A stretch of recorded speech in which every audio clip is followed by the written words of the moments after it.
प्रिय छात्रों, कक्षा 10 एनसीईआरटी मैथ्स का सॉल्यूशन में आपका स्वागत है। मेरा नाम है राज और मैं आपके अपने चैनल एनसीईआरटी मैथ्स पर बहुत बहुत स्वागत करता हूं। आज हम लोग अध्याय 7 प्रश्नावली 7.1 के क्वेश्चन नंबर 3 का सॉल्यूशन करेंगे। पिछले वीडियो में हम लोग क्वेश्चन नंबर 1 और 2 का सॉल्यूशन कर लिए थे।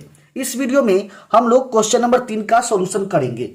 तो बिना देरी किए वीडियो स्टार्ट करते हैं। वीडियो स्टार्ट करने से पहले यदि आप इस चैनल से पहली बार जुड़ रहे हैं, वीडियो पहली बार देख रहे हैं, तो चैनल को सब्सक्राइब कर ले और बेल आइकन को जरूर प्रेस कर ले, ताकि जब भी मैं नया वीडियो डालूं तो समय समय पर आपको नोटिफिकेशन के माध्यम से पता चलता रहे। तो चलिए वीडियो स्टार्ट करते हैं।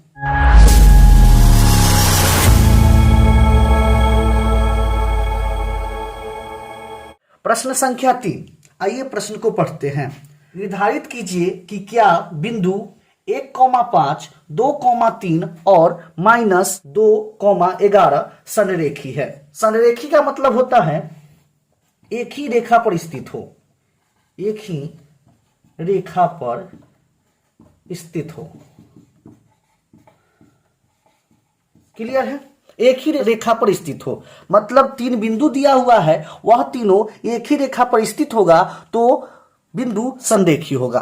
क्लियर है? तो सबसे पहले जो 3 बिंदु दिया हुआ है उसका नाम दे देते हैं हल। माना कि बिंदु ए 1,5, बी 2,3 और सी 2,-11 है।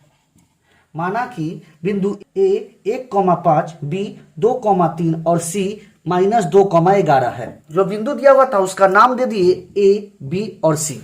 अब देखेंगे संरेखी। संरेखी होने का मतलब एक ही रेखा पर स्थित हो। क्लियर है? कहने का मतलब है जो 3 बिंदु दिया हुआ है वह एक ही रेखा पर स्थित हो। जैसे मान लेते हैं यहाँ ए हो जाएगा, ये बी हो जाएगा और सी एक ही रेखा पर होना चाहिए, एक ही लाइन पर होना चाहिए। क्लियर है? तो इसके लिए A B plus B C बराबर ए सी आना चाहिए। A B plus B C बराबर ए सी होना चाहिए। हम जानते हैं दो भुजाओं का योग तीसरी भुजा से बड़ा हो जाएगा तो वह त्रिभुज का निर्माण करेगा। तो त्रिभुज जब बनेगा तो तीनों बिंदु एक ही रेखा पर स्थित नहीं होगा। क्लियर है? तो A B plus B C बराबर ए सी होना चाहिए। तो सबसे पहले ए बी, बी सी और ए सी निकाल लेते हैं। तो आइए ए बी के लिए ए बी, ए और बी लेंगे। ए बी के लिए x1 कौन हो जाएगा? x1 1, y1 5, x2 2 और y2 3। क्लियर है? ए बी इक्वल टू हो जाएगा √x2 माइनस x1 का whole square plus y2 minus y1 का होल स्क्वायर। क्लियर है? ए बी निकाल लेते हैं दूरी सूत्र से, x2 माइनस x1 का whole square plus y2 minus y1 का होल स्क्वायर। x2 कितना है? 2, x1 1 का whole square plus y2 3 minus 5 का होल स्क्वायर। तो 1 का होल स्क्वायर प्लस -2 का होल स्क्वायर। 1 प्लस 2 दूना 4, तो कितना हो जाएगा? √5। क्लियर है? अब BC निकाल लेते हैं। BC के लिए x1 y1 x2 y2। x1 कितना हो जाएगा? 2, y1 3, x2 -2 y2 -11। दूरी सूत्र से BC equal to √x2 minus x1 का whole square plus y2 minus y1 का होल स्क्वायर। तो x2 कितना है? -2 माइनस x1 2 का whole square plus y2 -11 minus 3 का होल स्क्वायर। तो -4 का होल स्क्वायर प्लस -14 का होल स्क्वायर। 4 का होल स्क्वायर 16 प्लस 14 का होल स्क्वायर 196। जोड़िएगा 212। क्लियर है? √212, इसका वर्गमूल नहीं निकलेगा। अब AC के लिए x1 y1 x2 y2। x1 कितना हो जाएगा? 1, y1 5, x2 माइनस 2 और y2 माइनस 11। क्लियर है। दूसरी सूत्र से AC equal to root under x2 minus x1 का whole square plus y2 minus y1 का होल स्क्वायर। क्लियर है। तो x2 माइनस 2 1 का whole square plus y2 minus 11 minus 5 का होल स्क्वायर कितना हो जाएगा, -3 का होल स्क्वायर प्लस -16 का होल स्क्वायर।